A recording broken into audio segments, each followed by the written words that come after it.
When we're first introduced to Wanda, she was holding hands with her brother as the Avengers were attacking. So not only are we established to her uniquely subversive viewpoint, but her identity is defined by her bond with someone else. You'll die. I just did. You took everything from me. WandaVision is about throwing the audience into their psychology so deeply that our brains turn to toast. And very quickly, may I say, golly, is it nice to be back making some MCU videos. And talk about trauma too.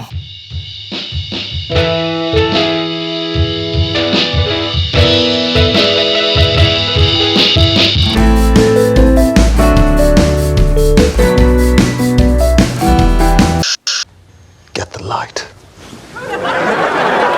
Trauma and imagination are two things that are deeply interconnected, and don't worry, I'm not going to go ahead and reread the same Emily Keatley and Michael Pickering paragraphs, but in summary, trauma is a wound in the mind, and the only real way to heal is to author a new meaning from old memories so you can create an identity with a story that involves the painful experience in a meaningful way. We both do.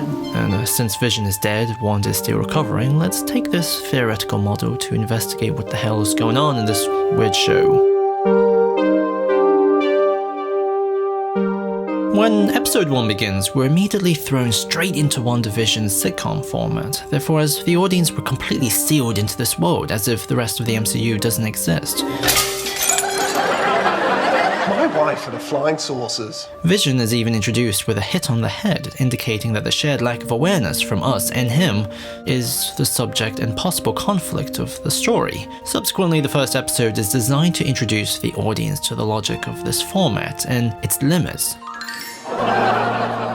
It does so by being structured into two halves. The first is centered on Wanda and Vision learning their roles. Would you be so good as to tell me what it is we do here exactly? Vision works in a company with no specified purpose. It's literally a setting that exists to create jokes and socialize him into his role as a working husband, while Wanda is taught how to be a good wife, like pretending to be weak so the man feels stronger. That you should stumble when you walk into a room, so he can catch you. However, a miscommunication happens.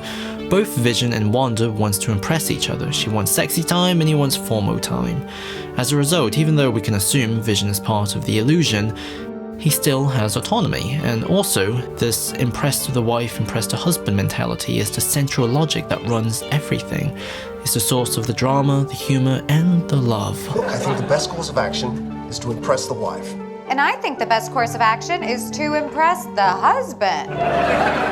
The second half galvanizes these ideas by showing Wanda and Vision further misunderstanding what is demanded of them. Wanda needs help from her neighbor Agnes to cook a last-minute meal. What kind of housewife would I be if I didn't have a gourmet meal for four just lying about the place? Vision has to distract his boss and his wife to hide Wanda's powers. Therefore, there's a self-fulfilling prophecy here from the social pressures, where the supporting characters are clearly victims of this illusion, but they're also the ones reinforcing its demands. Why did you come here? Why? Damn it, why? Why is a triple entendre. It's addressing why Wanda can't refer to the past, because this is an isolated fantasy. Why is the style of the show this way? And why are these 50 social pressures so extremely heavy?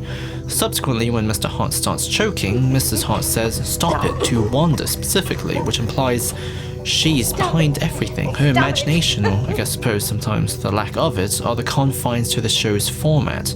Finally, Wanda and Vision have an anniversary, not based on something from the past, but Surviving our first dinner party? Precisely. therefore, despite the lack of tangible past, because, they're married with no ring, Vision isn't a human, but he blends in as one, there is a future here. Episode 2 is designed to generate suspicion over who is accountable for this fantasy. It starts with a noise. Wanda gets Vision, ironically the illusion, to check for her, which literally indicates that he's literally a filter for her perspective. Why did I say literally twice? Afterwards, they also bang, so not only are they blissfully blind, but Vision is really taking advantage of his ability to control his density. Confirmed by Paul Bettany, by the way. Let's be honest, the man's able to change his density, so I think that's a boon for any girl. As a result, Vision, despite seemingly an illusion himself, is unknowingly the culprit and possible mastermind of everything. The episode deepened this idea by having him play the role of a magician, while Wanda is the assistant. There's also a line where Wanda says, in a real magic show, everything is fake, while reiterating the magic show's purpose for charity. In a real magic act, everything is fake. The talent show fundraiser is the most important event of the season, and it's our neighborly duty to participate. Therefore, the believability of this illusion is supported by its appearance of kindness.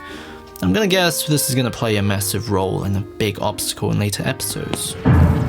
The second noise, or rupture if you will, is Wanda discovering a coloured airplane. Colour in this episode is like a warning because it reminds Wanda and the audience what's missing. This is reinforced when the radio begins to address Wanda directly and causes the neighbourhood boss lady, Dottie, to cut herself. The blood is in colour, which indicates pain can unravel what is concealed. How does a housewife get a blood stain out of white linen? Vision gets drunk from gum, and during the talent show he flies, but Wanda conceals it by creating a rope system. Symbolically, their whole show has two connotations. Wanda is literally the puppet master, and Vision's autonomy in this fantasy is a lie. I am glamour and he's illusion. Or Vision, as the center of this fantasy, is actually secretly in charge without knowing it, while Wanda is merely serving him and making his existence believable. We will lie to you, and yet you will believe our little deceptions. Either way, people also love Wanda and Vision when they themselves expected to be disappointed. Subsequently, the humor in the show is stylistically ironic. It's not supposed to actually be funny, unless you really like boomer humor, I guess. Instead, its cinematic purpose is to stylistically display the characters' lack of awareness and their deeper wants. I'll just stay here and be as quiet as a church mouse till you open up the floor for new business. Vision and Wanda wants to fit in and want to be treated in an ordinary way. The jokes all follow the same theme, where Wanda and Vision misread people, but people still end up liking them anyways. Therefore, the source of drama itself is an illusion of free will. This is particularly anchored when Wanda rewinds the program when a beehive hazmat suit guys appear, presumably from the outside world. No. What? Color is now unlocked by Wanda taking a step further into the expectations of this reality, because previously she was highly pressured to have kids, and now they do.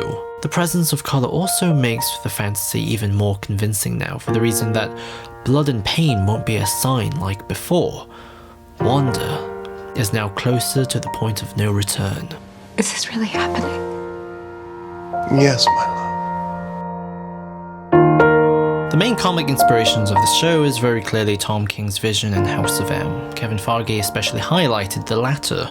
These are all stories focused on the characters trying to deal with their feelings of impotence by creating a display of normality. But it's so superficial that it becomes poisonous for their psychology, for the reason that they're denying the pain they need to accept to move on. My theory is that they're combining these stories. The inspiration for the sitcom format comes from Vision's personal desires to be accepted and live among humankind. It's a privilege to be among them. Especially since Ultron went on the internet when he was first created to understand the world, so presumably Vision did the same thing, and perhaps his favourite point of reference were old American sitcoms, hence his tidy vest appearance in Civil War. Also in the MCU, Wanda is Sokovian, so I'm not entirely sure if American sitcoms would play a massive role in her memories and imagination.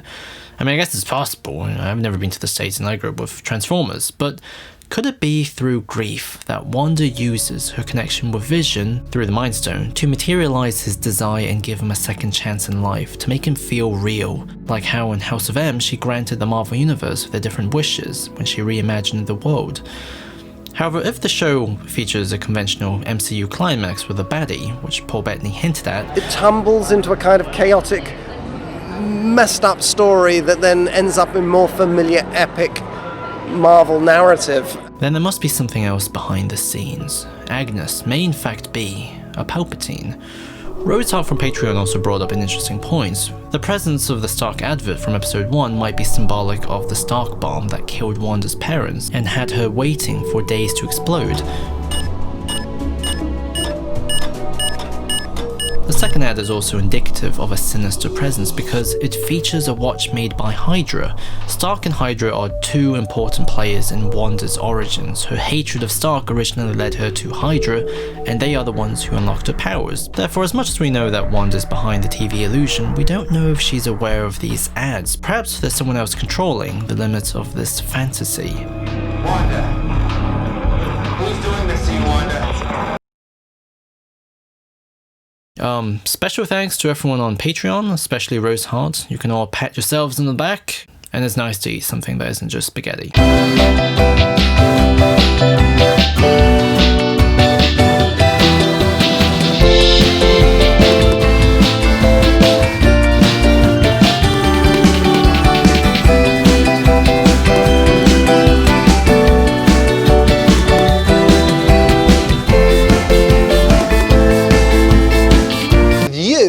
Wearing this. Oh, that's actually the rest of your costume.